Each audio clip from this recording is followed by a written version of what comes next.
Ang Fort Santiago ay isang tanggulan na sinimulan itayo noong 1500 at natapos ito noong 1773. Ang pader na ito na nakapalibot dito ay nagsisilbing proteksyon na may kapal na 8 talampakan at sa taas na 22 talampakan. Hindi maikakaila ang kahalagahan nito sa ating kasaysayan ng Pilipinas. Sa panahon ng kolonisasyon, ito ang nagsilbing pangunahing tanggulang pader ng gobyernong Espanyol. Ginawa din itong bilangguan. Dito ikinulong at ginugol ni Dr. Jose Rizal ang ating pambansang bayani ang kanyang mga huling araw bago siya bitayin noong 30 ng Disyembre 1876. Mula sa kanyang selda, isinulat niya ang kanyang huling tula na Ultimo Adios. Ang Fort Santiago ay naging kasing kahulugan ng kamatayan para sa mga Pilipino. Dito'y sinagawa ng mga pulis militar ng mga Hapon ang matinding pagpapahirap o parusa sa mga pinaghihinalaang miyembro ng gerilya.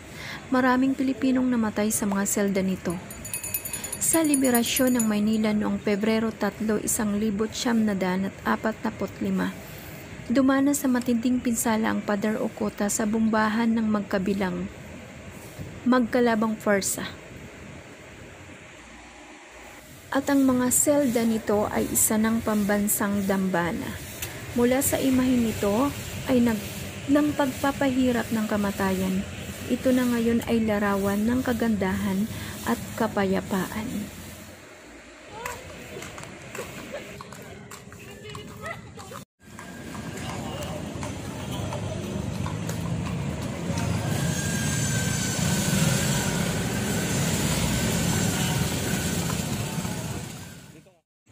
Palasyo del Gobernador. Dito nakatira ang mga gobernador general ng Pilipinas hanggang masira ito ng lindol noong taong 1863. Kaya simula noon sa palasyo na ng Malacanang na tumira ang mga gobernador general hanggang umalis na ang mga Kastila noong 1898.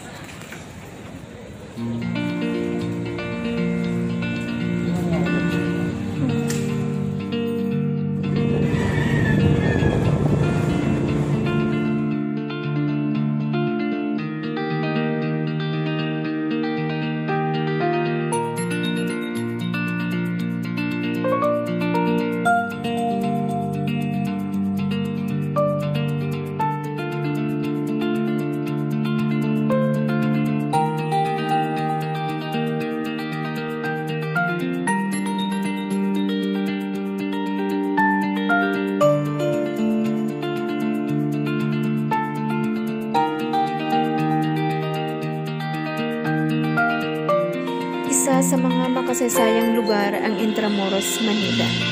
Nakakatuwa makita na ngayon payapa na at hindi natin makakalimutan ang mga bayaning bumuo nito sa mga panahong iyon.